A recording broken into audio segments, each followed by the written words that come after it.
Donnie and Dolly. The team is supported by ableauctions.ca. Closing your business? We can help. Okay. All of today's guests are brought to you by the Vancouver Giants. That includes Thomas Drance, Rick, who's standing by. Tomorrow night, the Giants take on Kelowna at the LEC. Puck drop is 7 p.m. Also, the annual Teddy Bear Toss game is Saturday, December 9th. Tickets are selling quickly, so get yours now. Visit vancouvergiants.com/tickets. Delaney's OK Tiring Langley inbox just before we get to Thomas. This is so true. It's from Dr. Phil Good in Kelowna. You getting that? Feel good. It's an early Is It Just Me? Or did Donnie go to the Elaine Vigneault School of Broadcasting with that lozenge in his mouth? I thought I was hiding it quite well. But no. I can smell it from here, for crying out loud. Remember Vigneault with the lozenges? He used to pop those all the time. You could hear his voice. Honestly, if they're playing at Rogers Arena, you could hear his voice in Newestminster. Oh. So he needed those lozenges after every game. Thomas Drance remembers that from the Athletic Canucks in Vegas tonight. Thomas, how are you, sir? Boys, I'm doing well. I hope you guys are feeling well. I hope for your program I'm like a warm glass of Neo Citron. You know, it doesn't taste that good, but you kind of look forward to it anyway. Oh, you do, especially if you want to sleep. I did not take one before the show. I did not drink any Neo Citron before the show, even though it might sound like it. Stick to hockey takes. Leave the medicine to us. I'm a little sleepy. Okay, Dr. Rick. Yeah. Hey, Golden Knights have won just 3 of 11, and there are some injury issues there, especially on the blue line. But how do you explain their recent struggles, Thomas? They haven't played that well 5-on-5, which is a surprise given the way that this team historically manhandles opponents, particularly at even strength. You know, I sort of expected the Golden Knights to have a lull early in the season, just coming off of a Stanley Cup win and the partying that they did, quite rightly, having done what they did last spring and summer. But, you know, I almost wonder if they got off to the professionals' hot start, spotted themselves some points, and now we're seeing the sleeping giant take something of a nap. It's hard to explain otherwise. I mean, Shea Theodore means a lot to this team. You know, for me, he's one of the 5 best defensemen in this sport. So subtract a player of that caliber. I mean, you can imagine if the shoe were on the other foot in Vancouver, how we'd be talking about it. But, you know, that said, there's not enough like aging players. There's not enough changes to this lineup to explain why their 5-on-5 form has really fallen off a cliff, except that, you know, I certainly wonder if they're kind of pacing themselves. And this is the sort of respect that, you know, I think contenders, year over year contenders, the defending champs should get. They might just kind of be pacing themselves. And what we've seen the last 10 might not be instructive of what we should expect to see tonight, particularly given that the Canucks are, you know, the upstart team du jour in the Pacific Division. Thomas, first time we've had you on the show this week, so away we go with your opinion of what happened this week trade-wise for the Canucks. Patrick Allvin's made 4 trades since September, 17 in all if you go back to when he first joined the team. But your opinion of Anthony Beauvillier to Chicago for a 5th rounder? Yeah, I thought it was an opportunistic trade given that Chicago had lost 2 middle 6 wingers across a 5-day span. You know, they had a lot of money freed up as a result of Taylor Hall hitting LTI and Corey Perry having his contract terminated, which officially happened yesterday. So, you know, good on the Canucks for finding a way out of $4.15 million for the rest of the season. We know how hard it is to move cap space. We shouldn't underplay, you know, play the music, right? The Great Escape music. That's what we just saw, like da-da-na-na-na.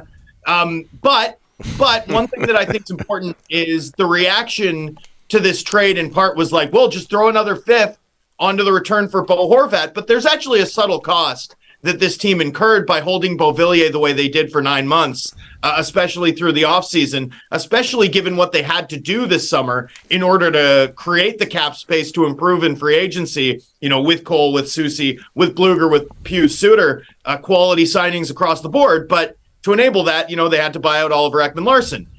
You know, they're still too thin on defense, and part of that is the amount of money that they'd committed, particularly along the wings, 4.15 for Beauvillier, but also 5.5 for Kuzmenko. That's almost $10 million, boys, in cap space committed between New Year's Eve and the trade deadline for a team that we knew was finishing toward the bottom 10 in the standings. So, I feel like it was a mistake fixed, but that doesn't diminish the credit the club deserves for finding a way out, for finding a way to have the cap flexibility that will permit them to pretty easily field a full 23-man roster, something that wasn't possible when this season began, and also to give themselves the flexibility to perhaps creatively go about adding some much-needed defensive depth to this roster. So Thomas, what kind of defensive help would you like? The way it's been told to me is, in a perfect world, they'd like to add 2 defensemen.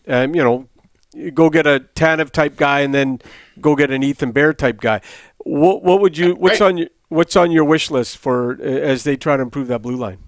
Yeah, I mean, that what you just told me, that sounds great. Like, I think multiple bodies would be, very much what the doctor ordered, especially because Soucy, is going to be out for so long. We saw the impact that he had.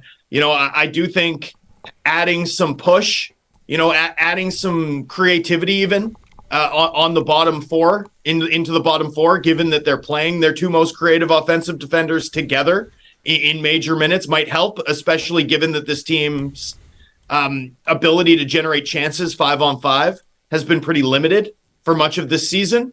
I sort of think a puck-moving type and a Tanev type, which, your Bear Tanev sort of explanation would fit the mold there. I think that would be great. And certainly, you think about Vegas, for example, right? They go down their 6th defenseman. You've got Braden Pascal. You've got Ben Hutton. You've got those like credible NHL guys that come up. Mark Friedman, Noah Juleson, that class of player has performed really well for this team. I think Christian Wolanin would perform really well for this team if given a shot. But, there's a difference in quality there. And if the Canucks could find a way to upgrade their 7th defenseman, that would certainly give them margin for error, margin for bad luck on the back end over the balance of the season, which they're probably going to need given the lengthy history of blue line injuries that have habitually sort of haunted this club over the course of 50 plus years. Thomas, the Kuzmenko Tocchet thing, how does Kuzmenko get back in his good books?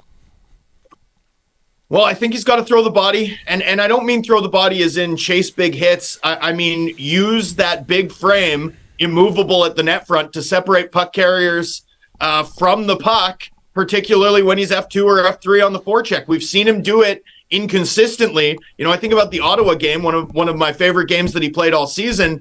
The Canucks' first goal, that's Kuzmenko reading the play on Tim Stützle. He's in the way. He's using his body. When he does that, he's a totally different guy. There have been some shifts that have gone too long. There have been some shift changes where he's been the far guy on the ice and should stay, on the ice as the last guy and get off late, particularly as the opponent regroups. I think there have been some issues there. Rick Tocchet admitted yesterday there have been some issues there. I also, sort of see the reaching in. I see the line change stuff. And then the turnovers at the offensive blue line, right? The gain the line and make a bad pass, puck goes the other way. In those situations, especially with the way that the Canucks play structurally, the Canucks are leaning. They're leaning. They're vulnerable when you turn the puck over in those situations. And Kuzmenko has too frequently this season. Those are the 3 things. I don't think it's too much more complicated than that. I will say this, though, gentlemen, the fact that he's already off PP1 and that Hronik's good there, that to me is a really big deal. If he can't be a fixture on power play 1, it significantly alters, his ceiling. Even with that shooting percentage form that he had last year, 14 goals on the power play. He's a 25 goal guy even last year with the bounces going his way without power play time.